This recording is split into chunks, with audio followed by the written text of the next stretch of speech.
All right, so let's start with today's session. Okay, so previous session में हम लोग simply types of C S S देखे. ठीक है, फाइनली एक फॉर्मेट देखे कैसे लिखते हैं, कहाँ कहाँ लिख सकते हैं. अब हम लोग आते हैं कि सेलेक्टर्स. सी एस एस में सेलेक्टर्स, तो सेलेक्टर हम लोग समझ रहे थे लास्ट तक जो हम लोग पढ़े थे लास्ट सेशन में कि लाइक पैराग्राफ जो हम लोग यूज़ कर रहे हैं. ओके, तो पैराग्राफ के अंदर फिर एट्रीब्यूट डालते थे कर्ली ब्रेसेस में. ओके, तो अब जहाँ भी ये पैराग्राफ यूज़ करोगे वहाँ पर वो इफेक्ट करेगा, वो एट्रीब्यूट वहाँ पर काम करेगा, कलर चेंज होगा, जो भी आप डाल रहे हो काम करेगा.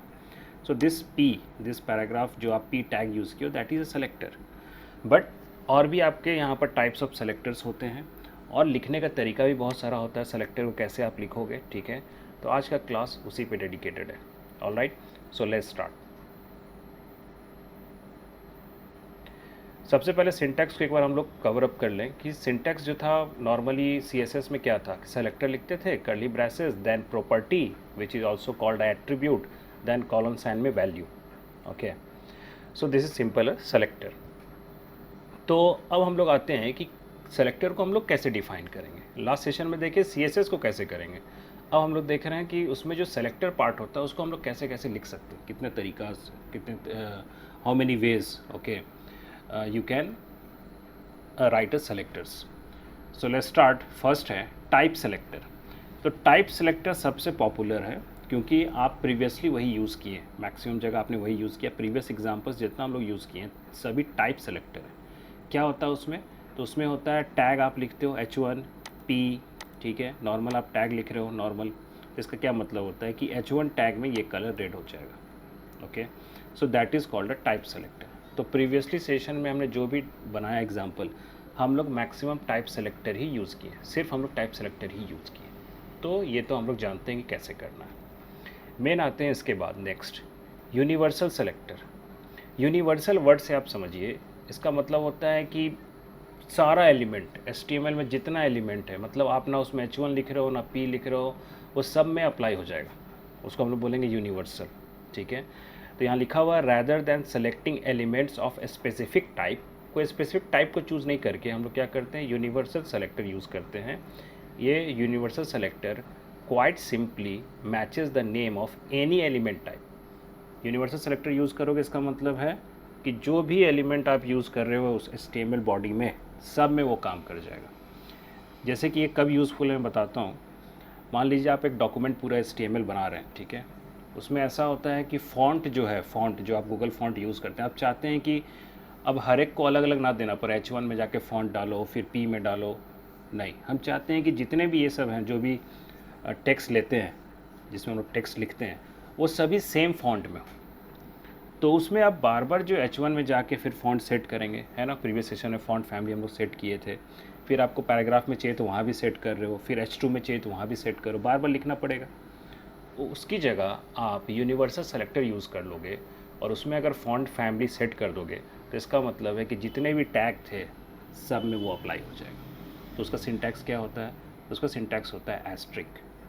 सिंपल आप एस्ट्रिक लिख दोगे अगर, तो इसका मतलब होता है कि पूरे पेज, उस पूरे पेज में जो भी उसके अंदर आप एट्रीब्यूट यूज़ कर रहे हो वो पूरे पेज, उस पूरे पेज में जितने भी एलिमेंट थे, जितने भी टैग थे, सब में अप्लाई हो जाएगा. जैसे कि यहाँ पर क्या एग्जांपल है, कलर रेड किया हुआ. इसका मतलब हो गया कि H1 हो, P हो, H2 हो, H3 हो, जो भी है, जहाँ कहीं भी टेक्स्ट लिखे हो, हर एक टेक्स्ट का कलर क्या हो जाएगा, रेड हो जाएगा. तो यूनिवर्सल इतना जल्दी यूज़ भी नहीं करना चाहिए. ठीक है, बहुत यूनिक चीज़ यूज़ करना चाहिए, कोई ऐसा चीज़ हो जो आपको लगे कि कॉमनली यूज़ हो रहा हो, उसी को करना चाहिए. ऑब्वियस बात है, कलर रेड तो अजीब लगेगा, सारा टेक्स्ट हर कुछ अगर रेड हो जाए तो अच्छा नहीं लगेगा देखने में. ठीक है, तो इसीलिए एक्चुअली फ़ॉन्ट को यूज़ करने के लिए आगे हम लोग देखेंगे मार्जिन, ये सब कुछ कॉमनली सेट करना पड़ता है, तो वो सब हम लोग एस्ट्रिक में करके सेट कर देते हैं. So this is called a universal selector. जो भी आप इसके अंदर सेट करोगे एस्ट्रिक लगा के कर्ली ब्रेसेस में, वो पूरे उस पेज में अप्लाई हो जाएगा, हर एक टैग में. ये होता है इसमें. So this is called a universal selector. So this rule renders the content of every element in our document in red. पूरे डॉक्यूमेंट को रेड में कर देगा. ठीक है, now come to the next selector which is descendant selectors. ठीक है, descendant. So suppose we want to apply a style rule to particular element only when it lie inside a particular element. मतलब वो किसी दूसरे element के अंदर है, ठीक है। जैसे कि हो सकता है कि बॉडी के अंदर H1 लिख रहे हैं, जैसे होता है कि पैराग्राफ के अंदर टेबल बना रहे हैं, ऐसा हो सकता है, ठीक है। हो सकता है कि एक पैराग्राफ आप स्टार्ट किए, उसके अंदर आप कोई दूसरा टैग लिख रहे हो, स्पैन टैग यूज़ कर रहे हो, होता है ना, किसी टैग के अंदर दूसरा टैग भी लिख सकते हैं, तो उसको हम लोग बोलते हैं डिसिडेंट सेलेक्टर, ठीक है। तो उसको कैसे इंडिकेट करेंगे, तो बहुत ही सिंपल एग्जांपल हम लिए यहाँ पर, P है, फिर स्पेस दे के B लिखें, और B टैग भी हम लोगों को पता है और P टैग भी हम लोगों को पता है। तो ये क्या करेगा कि वैसा पैराग्राफ, ठीक है, जिसके अंदर में बी यूज़ किया हुआ, और बी फॉर बोल्ड, बी हम लोग टैग देखे थे, उससे क्या होता है, फॉन्ट बोल्ड हो जाता है। तो अगर पी के अंदर बी है, पी के अंदर अगर बी है, कहीं आप यूज़ किए हो HTML डॉक्यूमेंट में, तो हम उसका कलर रेड कर देंगे, बाकी का नहीं करेंगे। बस अगर पी के अंदर बी है तो उस बी के अंदर जो भी आप लिखे उसका टेक्स्ट कलर हम क्या कर देंगे, रेड कर देंगे, इसका ये मतलब होता है, ठीक है। So as above example, the style rule will apply to tag B only when it lies inside the P tag. P के अंदर अगर वो लाइज कर रहा है, ठीक है, तभी वो उसका कलर रेड करेगा। तो इस चीज़ को समझने के लिए आगे सेलेक्टर मूव करने से पहले हम लोग ये पहले ये जो कॉमन हम लोग देखे टाइप, तो हम लोग देखे भी थे, ठीक है। इस तीनों को हम लोग एक सिंगल सा पेज में अप्लाई करके देखते हैं पहले, तब आपको और क्लियर पिक्चर होगा कि कैसे ये काम करता है। सो हम लोग let's start with fresh example. Okay, हम लोग एक CSS फोल्डर अपने वेब कैम्प के अंदर एक CSS फोल्डर अलग से बना के रखे हुए हैं, जिसके अंदर मैं सारा HTML फाइल बना रहा हूँ, ठीक है। और एक्सटर्नल CSS अगर रखना है तो उसके अंदर फिर हम एक एक्सटर्नल CSS बोल के फ़ोल्डर बना के रखे हुए। तो ये अलाइनमेंट शुरुआत में कन्फ्यूजिंग रहता है थोड़ा, तो केयरफुली ध्यान रखिए कहाँ बना रहे हैं। तो मैंने ये CSS पे अभी क्लिक किया हुआ है, तो मैं अगर फाइल क्लिक करूँगा तो इसका मतलब है मेरा CSS फोल्डर के अंदर एक ये बन रहा है फ्रेश HTML फाइल। तो मैं इसमें यूज़ कर लेता हूँ अभी सेलेक्टर 1 करके मैं कर देता हूँ HTML। ओके, ये नाम से मैं रखता हूँ इसको। चलिए मैं इसमें एकदम स्क्रैच से नॉर्मल एक हम लोग एम्बेडेड का यूज़ कर लेंगे, ओके, सो दैट कि सामने दिखेगा कि हम लोग स्टाइलिंग क्या यूज़ कर रहे हैं। तो सबसे पहले हम लोग यहाँ पर एक कुछ लिख देते हैं, लाइक मैं एक H1 लिख देता हूँ सपोज़, ठीक है, जिससे मैं लिख देता हूँ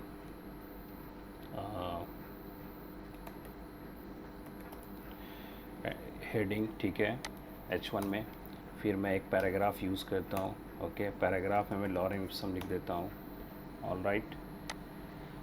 एंड देन इस पैराग्राफ में मैं क्या करता हूँ, यहाँ पर एक बी भी अप्लाई करता हूँ, बोल्ड, ठीक है। और उस बी के अंदर मैं ये लॉरेम इप्सम को ऐसे ऐड कर रहा हूँ यहाँ पर, ऐसे करके ऐसे, ओके। इसके अलावा मैं यहाँ पर एक नॉर्मल पैराग्राफ भी अगर रखता हूँ, ठीक है, बिना बी के भी रखूँ, एक नॉर्मल ऐसे लॉरेम इप्सम एक और बना दी पैराग्राफ, ठीक है।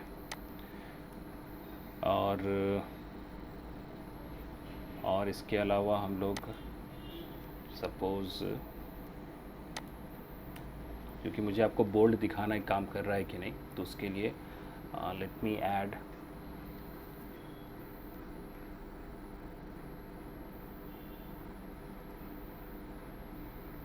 हम लोग जो डिव पढ़े थे, ठीक है, तो एक मैं डिव का यूज़ कर लेता हूँ। So let me add here div, और डिव के अंदर भी कुछ भी लिख सकते हैं। डिव ऐसे कुछ ख़ास होता नहीं है, डिव तो एक होता है सभी टैग को एक साथ रखने के लिए होता है। डिवीज़न हम लोग किए हैं डिस्कशन इसके बारे में आगे, और इसका एक्चुअल यूज़ होने वाला है। इसमें मैं लॉरेम इप्सम लिख रहा हूँ, ठीक है। और इस डिव में मैं यहाँ पर इस लॉरेम इप्सम में बोल्ड यहाँ भी यूज़ कर रहा हूँ, यहाँ भी मैं बोल्ड यूज़ कर रहा हूँ, ठीक है, पेस्ट, ओके। नाउ अब देखो, अब ये तो मैंने एक बना के रख लिया। अब हम लोग यहाँ पर हेड टैग में थोड़ा स्टाइलिंग करते हैं, ऐड करते हैं। सबसे पहले क्योंकि मैं यहाँ पर एग्जांपल चाहूँगा कि हर एक चीज़ का हो जाए, आपका टाइप सेलेक्टर भी एक बार हम मेंशन कर देते हैं, तो मैं यहाँ कमेंट से आने के स्टार्ट कर देता हूँ, जिसमें लिखता हूँ मैं सबसे पहला कर रहा हूँ टाइप सेलेक्टर का, ओके। तो कमेंट साइन इस तरह से दे के लिखोगे तो और बेटर होता है, सही आप कल को ओपन करोगे तो आपको भी काम आएगा। तो H1 जो है हम उसको एज ए टाइप सेलेक्टर, क्योंकि ऐसे अगर लिख रहे हो टैग का नाम, तो इसका मतलब है आप टाइप सेलेक्टर यूज़ कर रहे हो। तो इसमें हम यहाँ पुट कर देते हैं H1 में सिंपली कलर पे ही अभी हम लोग काम कर रहे हैं, तो कलर कर देते हैं हम इसका कुछ okay red colour, let me put this colour okay. ये H1 हो गया, this is example of type selector. आपको इसके पहले यूनिवर्सल सेलेक्टर का भी मान लो यूज़ करना है, ठीक है। तो चलो हम लोग एक यूनिवर्सल का भी एग्जांपल करेंगे, यूनिवर्सल सेलेक्टर। ऑलराइट, इस वाले में हम लोग यूनिवर्सल में क्या होता है कि डायरेक्ट एस्ट्रिक लगाना होता है और यहाँ पर आप एक पुट करोगे, ठीक है। तो मैं चाहता हूँ कि यूनिवर्सली सब का फॉन्ट, चाहे H1 हो, चाहे पैराग्राफ में कुछ लिखा हो, चाहे डिव के अंदर कुछ लिखा हो, चाहे बोल्ड में कुछ लिखा हो, सारे का टेक्स्ट जो है फॉन्ट फैमिली एक जैसा होना चाहिए। तो फॉन्ट फैमिली के लिए हमारे पास एक फॉन्ट फैमिली बोल के एट्रीब्यूट होता है, जिसका एक्चुअल डिस्कशन हम लोग आगे जब पढ़ेंगे कंप्लीट तब करेंगे, ठीक है। फॉन्ट का डिस्कशन अलग से करेंगे। तो अभी हम इसी में से कोई चूज़ कर लेते हैं। मैं गूगल फॉन्ट नहीं यूज़ करता हूँ इस बार, नॉर्मली जो इनबिल्ट है मान लो ये यूज़ कर लेते हैं कुछ समथिंग ओके। नाउ ये हो गया, ठीक है। इसमें हम टाइप सेलेक्टर भी डाल दिए हैं। तो यूनिवर्सल ये कर देने से क्या फ़र्क पड़ेगा वो हम लोग अभी देखेंगे। तो पहले इतना हम लोग रन करा के देखते हैं कि क्या हो रहा है यहाँ तक, ठीक है। तो इसमें एग्जांपल है यूनिवर्सल का एंड टाइप सेलेक्टर का। सो लेट्स सी, ठीक है, यहाँ पर है और हम ये HTML फाइल को रन कराएंगे, ठीक है। डबल क्लिक किए तो फॉन्ट का लुक तो चेंज हो रहा है, वो आपको दिख रहा होगा। फ़िलहाल बोल्ड लिखे हैं तो बोल्ड में तो ये दोनों दिख रहा है, ठीक है। और ये इंडिया का कलर चेंज हो गया है, बट फॉन्ट सही में काम कर रहा है कि नहीं, अगर आपको देखना है समझना है तो मैं यहाँ पर अभी एक बार इसको मैं ऑफ़ कर रहा हूँ कमेंट साइन देके, ठीक है। एक्चुअल फ़ॉन्ट क्या है वो आप पहले देख लो। ये है एक्चुअल फ़ॉन्ट, ठीक है, ये एक्चुअल फ़ॉन्ट है। अब आप चाहते हो कि ये H1 में भी फ़ॉन्ट वैसा ही हो जाए, ये जो पैराग्राफ है ये सब में भी सेम हो जाए, और ये जो डिव के अंदर लिखे हुए हैं ये वाला ये भी एकदम वैसा ही हो जाए, सबका फ़ॉन्ट सेम जैसा दिखे। तो बहुत सिंपल है, इस केस में आप यूनिवर्सल वाला यूज़ कर लीजिए, ओके। अप्लाई कर दीजिए, कोई भी फ़ॉन्ट गूगल फ़ॉन्ट है तो वो अप्लाई कर दीजिए एंड देन आप इस पेज को रिफ़्रेश कीजिए। तो आप देखिए यहाँ भी चेंज हुआ लुक, यहाँ भी चेंज हुआ, सब में चेंज हो रहा है। तो यूनिवर्सल थोड़ा केयरफुल्ली एक ही दो एट्रीब्यूट के लिए यूज़ करते हैं, है ना। अब कलर कर दोगे यूनिवर्सल तो बड़ा अजीब लगेगा ना, पैराग्राफ भी सेम कलर, H1 भी सेम कलर, तो ख़राब दिखेगा वेबसाइट। तो पर्पस, थोड़ा पर्पस समझना है कि हर चीज़ में यूनिवर्सल ये यूज़ नहीं कर देना है, ठीक है। बट क्या है, कैसे यूज़ हुआ है वो आपको समझना चाहिए, फिर आप फ्यूचर में उसको अप्लाई कीजिए। तो यहाँ पर एग्जांपल हमने यूनिवर्सल का कर लिया, टाइप सेलेक्टर का भी एक कर लिया, ओके। अब आते हैं डिसिडेंट वाला। तो उसके लिए हम यहाँ पर अप्लाई करते हैं, मैं पहले कमेंट साइन दे देता हूँ।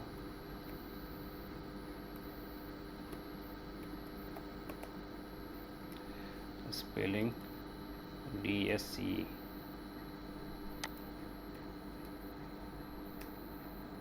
Dissident selector, okay. तो इस वाले में सिंपली आपको करना क्या है, तो डिसिडेंट मतलब क्या, तो यहाँ एग्जांपल यही वाला करते हैं हम लोग। अगर P के बाद B है, मतलब P के अंदर B है, तो P space B, okay. Curly braces start किए, इंटर प्रेस किए। तब हम चाहते हैं कि उसका कलर हो जाए कोई ऐसा कलर जो आपको दिखे भी, ठीक है। डार्क रेड, ये डार्क ऑरेंज करते हैं, ओके, सेमीकोलन। अब नोटिस कीजिएगा यहाँ पर मैंने जब बनाया था तो आप देखिए यहाँ पर पैराग्राफ में इसके अंदर में ये B है, ओके। और यहाँ पर ये डिव के अंदर भी B है, ठीक है, दो में है इस तरह से। अब आप देखिए कि क्या इसका कलर चेंज हो रहा है और इसका भी हो रहा है, दोनों का हो रहा है क्या, या फिर सिर्फ इसका हो रहा है। तो पहले हम लोग रिफ़्रेश करके देखते हैं कि कलर किसका चेंज हो रहा है। तो ये हमारा पेज है, मैं रिफ़्रेश कर रहा हूँ। आप नोटिस कीजिए सिर्फ ये वाला चेंज हुआ, ये वाला चेंज नहीं हुआ। यहाँ भी तो बोल्ड यूज़ हुआ है, तो क्यों नहीं हुआ यहाँ वाला, क्योंकि मैंने क्या रूल सेट किया, मैंने रूल सेट किया कि अगर P के अंदर B है तो यहाँ पर B जो टैग है किसके अंदर, डिव के अंदर है, तो नहीं मैच कर रहा है, डिसिडेंट नहीं है उसका। अगर मैं डिव का भी कर दूँ B तो फिर उसमें भी करेगा काम। तो इस तरह से हम लोग रूल को धीरे धीरे सेट करते हैं। All right, so this is how dissident selector works. All right, so now अब हम लोग देखते हैं नेक्स्ट सेलेक्टर, जो कि आगे आपको बहुत यूज़ होने वाला है इसका भी, ठीक है। इसमें हम लोग दो देखते हैं, क्लास सेलेक्टर होता है और एक आईडी सेलेक्टर होता है, ठीक है। तो पहले हम लोग देखते हैं क्लास सेलेक्टर। ये सेलेक्टर जो होता है ना, ये टैग से नहीं बनता। इससे पहले जो भी सेलेक्टर बनाया वो टैग था, H1P लिखते थे। ये आप खुद से बना सकते हो, ठीक है। ये क्लास जो होता है, ये नाम, ये आप खुद से नाम दे सकते हो, ओके। तो कैसे ये काम करेगा देखते हैं उसको। तो we can define style rules based on the class attribute of the elements, ठीक है। जो टैग होता है ना, उसमें क्लास नाम का एट्रीब्यूट होता है, जो अभी तक हम लोग को यूज़ नहीं आया था, अब हम लोग यूज़ करेंगे उसको। So all the elements having that class will be formatted according to the defined rule. जो आप रूल डिफाइन करोगे उस क्लास के अंदर, उसके अकॉर्डिंगली वो काम करेगा। तो पहले आप देखो कि क्लास बनता कैसे है, उसके बाद आगे बात करते हैं। इसका सिंटैक्स होता है, डॉट लगाना होगा आपको, ठीक है। डॉट लगा देंगे तो उससे वो समझ जाएगा कि आपको एक क्लास बना रहे हो।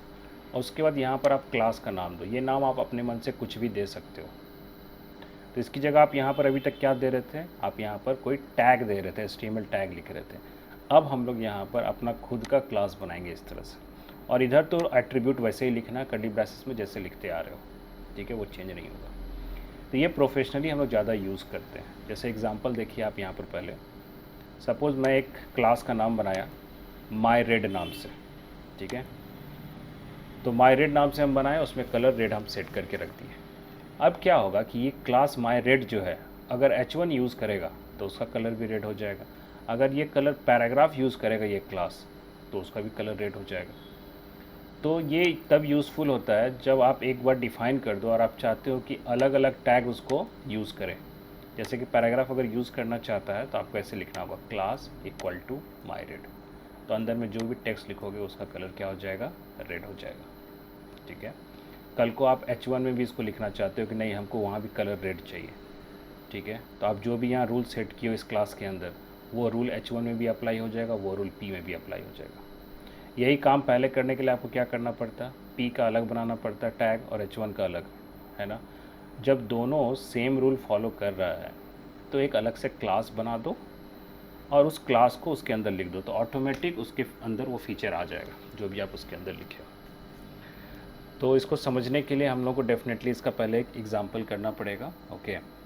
फिर हम लोग ये कुछ और एग्जांपल पे बात करेंगे, ये जो भी यहाँ पर किया हुआ है। तो चलिए हम लोग एक्सपेरिमेंट करते हैं अब कि हम लोग अब क्लास सेलेक्टर बनाते हैं। तो हम फिर से एक नया फ़ाइल बना रहे हैं, ठीक है। मैं हर एक के लिए अलग अलग फ़ाइल बनाता हूँ तो ज़्यादा बेटर होता है, काम करना आसान होता है। तो ये एग्जांपल है क्लास सेलेक्टर का। इसके अंदर हम लोग .html, ठीक है, सिंपल मैं फ़ाइल एक बना दिया। इवन मैं एक कोड ही कॉपी कर सकता हूँ जो बना हुआ, लेकिन चलिए कोई बात नहीं है। हम लोग यहाँ पर H1 H2 ये सब ले लेते हैं। सपोज़ एक H1 में लिख दिए, ऑल राइट। H3 में लिख दिए,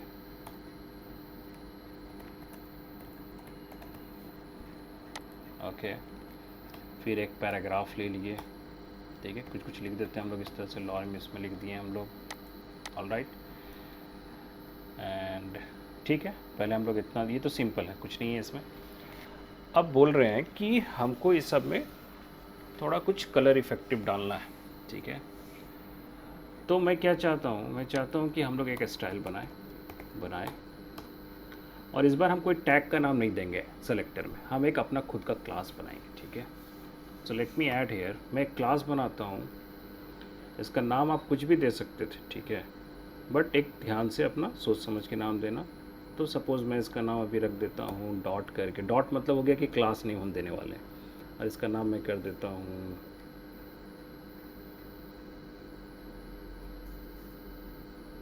माई, ठीक है, चलो माई कलर नाम देते हैं, ओके। अब इसके अंदर हम रूल सेट करेंगे, तो हम इसके अंदर रूल सेट करते हैं कलर, और हम कलर इसमें डाल देते हैं सपोज़ रेड या क्रिम्सन, ये वाला कलर डाल दिए, ओके। मैं इसमें एक और चीज़ सेट करता हूँ, मुझे मन है इसमें फ़ॉन्ट फैमिली भी एक सेट कर दे। फ़ॉन्ट फैमिली भी सेट कर दिए, ये वाला हम सेट कर दिए सपोज़, ठीक है। ये दो चीज़ हम सेट किए। इसका मतलब हुआ कि ये क्लास जो टैग यूज़ करेगा उसका कलर ये हो जाएगा, ठीक है, और उसका फ़ॉन्ट फैमिली का लुक इसके अकॉर्डिंगली चेंज हो जाएगा। तो अब ये कहीं पर हम लोग अप्लाई करते हैं, क्योंकि सिर्फ लिखने से तो होगा नहीं, कहीं अप्लाई करना पड़ेगा। तो पहला पॉइंट याद रखिए, डॉट से स्टार्ट कीजिएगा तो ऑटोमेटिक वो कंसीडर होगा कि that is a class. Okay, अब उसको आप अप्लाई कीजिए। तो जितने भी टैग होते हैं सब में ये एट्रीब्यूट होता है, क्लास नाम का एक एट्रीब्यूट इनबिल्ट है, जो अभी तक ज़रूरत नहीं पड़ा था इसलिए हम लिखे नहीं थे। हम लोग जब CSS पढ़ते हैं तभी ये क्लास एट्रीब्यूट ऐड करते हैं। अब इसमें मैंने पहले वाले में H1 में डाल दिया माई कलर बोल के, तो ऑटोमेटिक इसके अंदर जो आप लिखे हो उसका कलर देखना ये हो जाएगा, और जो फॉन्ट फैमिली आप अप्लाई किए उसके अकॉर्डिंगली चेंज हो जाएगा। मैं यही काम पैराग्राफ में भी करता हूँ, 2 जगह मैं ये क्लास यूज़ करता हूँ। इससे आप उसका मल्टीपल यूज़ देख पा रहे हो। तो इससे फ़ायदा क्या हो रहा है कि आप एक ही बार क्लास बनाएं, उसको अगर 2-3 लोगों को यूज़ करना है तो आराम से वो क्लास नेम को यूज़ कर लेगा, तो उसके अंदर का कंटेंट उसके अकॉर्डिंगली चेंज हो जाएगा, बिहेव उसके अकॉर्डिंगली करेगा। तो हमने पैराग्राफ में भी क्लास ये वाला माई कलर यूज़ कर लिया, H1 में भी। अब इसको हम लोग रन करा के देखते हैं कि ये एक्चुअली हमारा डिमांड फुलफ़िल कर रहा है या नहीं। This is our class selector. Double click, आप क्लियरली देखो फ़ॉन्ट के हिसाब से तो ये और ये जो है अलग फ़ॉन्ट हो रहा है, ठीक है, मतलब जो फ़ॉन्ट वहाँ अप्लाई किए थे उसके अकॉर्डिंगली हुआ है। और मेक इन इंडिया जो नॉर्मल फ़ॉन्ट जो था वो आ रहा है। और कलर आप आराम से देख सकते हो कि सिर्फ इसका कलर और इसका कलर चेंज हुआ। इट मीन्स कि हमारा क्लास सेलेक्टर काम कर रहा है प्रॉपरली, अच्छे से। तो मैं यहाँ कमेंट साइन में लिख देता हूँ, this is example of class selector, इसको हम लोग बोलेंगे। क्लास सेलेक्टर जब आप पढ़ लिए तो आप डिसिडेंट भी यूज़ कर सकते हो, सब कुछ जो भी आप पढ़े हो सब यूज़ कर सकते हो। जैसे कि यहाँ पर देखिए, ये जो नेक्स्ट एग्जाम्पल, इसका मतलब है ये लिखा हुआ P, उसके बाद डॉट करके माई रेड, P के बाद डॉट माई रेड। इसका मतलब हुआ कि पैराग्राफ के अंदर अगर क्लास नेम में माई रेड लिखे हो तो सिर्फ उसी में इसको अप्लाई करो, दूसरे में मत करो। ऊपर वाले में क्या था, सिर्फ माई रेड लिखा हुआ था। इसका मतलब है ये क्लास नेम जो भी यूज़ करेगा सबका कलर चेंज हो जाएगा। बट अगर आप स्पेसिफिक कर देते हो कि नहीं, पैराग्राफ में अगर class name my red use हो रहा है तो बस उसी का कलर चेंज कीजिए, बाकी रेस्ट ऑफ का कलर आप चेंज मत कीजिए। तो मैं आपको इसको भी करके दिखाता हूँ। अभी मैं एक काम करता हूँ, यहाँ पर मैं एक और पैराग्राफ बनाता हूँ, इससे आपको और क्लियर होगा। ठीक है, लॉरेम लिख दिए, इसमें हम क्लास सेलेक्टर यूज़ नहीं करेंगे। ठीक है, अब हम यहाँ पर क्या कर रहे हैं, यहाँ पर हम माई कलर सिर्फ नहीं रहेगा, यहाँ पर हम P करके स्पेस दे के हम ये डॉट माई कलर लिख रहे हैं। ठीक है, तो ये बस वैसे ही जब भी ऐसे लिखा हो समझ जाना वो डिसिडेंट टाइप का काम कर रहा है कि P के अंदर अगर माई कलर यूज़ हुआ है क्लास, तो फिर ये काम करो। ठीक है, तो एक बार पहले इसको हम रन करा के देखते हैं कि क्या चेंज आ रहा है। रिफ्रेश, हाँ यहाँ पर कुछ मिसिंग है क्या, दोनों अभी ब्लैक हुआ, कलर चेंज नहीं हुआ। ओके, यहाँ पर गैप के चलते क्या, हाँ ये गैप नहीं होना चाहिए, P डॉट करके माई कलर ऐसे लिख दीजिएगा। ओके, तो इसका ये मतलब हो गया कि पैराग्राफ के अंदर क्लास नेम अगर माई कलर यूज़ हुआ है तो मैं उसका कलर चेंज करवा दूंगा। कोई और अगर उसको यूज़ किया तो मैं उसका कलर चेंज नहीं कर पाऊँगा। जैसे कि यहाँ पर देख रहे हो H1 में भी यूज़ हुआ है ये, है ना, बट इसका कलर क्या चेंज हुआ, ये तो ब्लैक का ब्लैक ही है, अभी भी ब्लैक का ब्लैक है। तो इस तरह से आप रूल को फिर वेरीफाई भी कर सकते हो, चेंज भी कर सकते हो कि P डॉट माई कलर तो सिर्फ अब चेंज होगा अगर पैराग्राफ में class equal to my colour use हुआ है तो फिर उसी का कलर चेंज होगा। कोई और अगर टैग उस क्लास को यूज़ किया तो उसमें चेंजिंग नहीं आएगा। क्लास सेलेक्टर में ही आप इसमें भी डिसिडेंट वो सब भी हो सकता है, इसके अंदर भी वो आ सकता है। मैं एक और एग्जांपल आपको कराता हूँ क्लास सेलेक्टर का, इसी का एक उल्टा। एक तो ये हो गया P के अंदर अगर हम लोग यूज़ कर रहे हैं तो कैसे होगा। ठीक, दूसरा मैं एग्जांपल आपको कराता हूँ इसी का उल्टा, कि अगर क्लास है माई कलर, ठीक है, और उस माई कलर के अंदर आपने टैग यूज़ किया है, सपोज इसका नाम मैं कुछ और रखता हूँ, माई कलर नहीं करता हूँ, let me change the name, इसका नाम कुछ रख देते हैं, माई कलर 1 कर देते हैं, 1 लिख देते हैं आगे। ओके, इस वाले में क्या हम करने वाले हैं कि हम ये बोल रहे हैं कि क्लास नेम के बाद अगर आप कोई टैग नेम डाल रहे हो, जैसे कि यहाँ पर हम डाल देते हैं P, ठीक है, P डाल दिए, और अब इसके अंदर हम इसका कलर कॉम्बिनेशन कुछ और डाल देते हैं, लाइक ग्रीन कलर। ओके, अब ये क्या करेगा, इसका मतलब तो आप समझ गए कि P के अंदर अगर क्लास नेम यूज़ हुआ है तो उसमें अप्लाई हुआ, H1 में अप्लाई नहीं हो पाया, ठीक।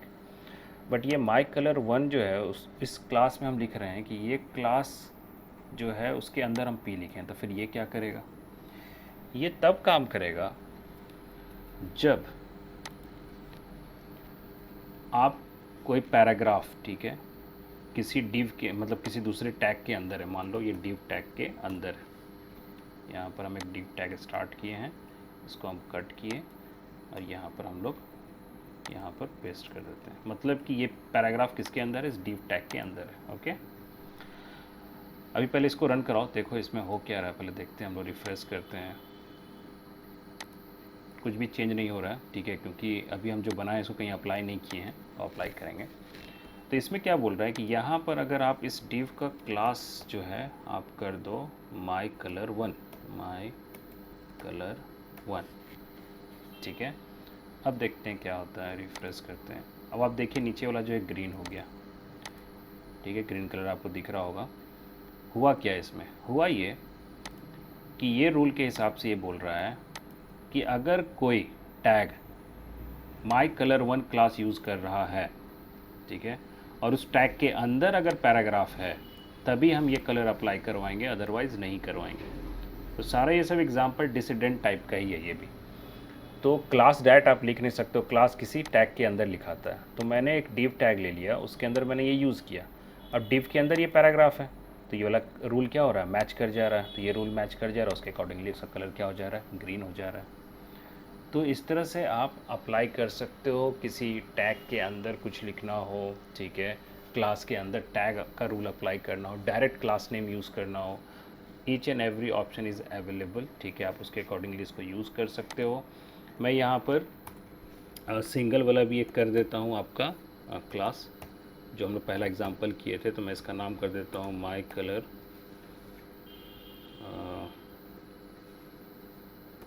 इसका नाम कर देते हैं माई हेड। ओके, इसमें मैं कलर डाल देता हूँ, तो कलर हम लोग को तुरंत दिख जाते हैं, इसलिए मैं कलर ही ज़्यादा यूज़ कर रहा हूँ अभी, डार्क ग्रीन। ओके, अब इसके अकॉर्डिंगली ये माई हेड कौन यूज़ करेगा, तो मैं इसमें यूज़ करा देता हूँ माई हेड। ओके, तो क्या होगा कि सारे का एग्जांपल एक साथ हो जाएगा। अब देख लो सबका अलग अलग हो रहा है कि नहीं।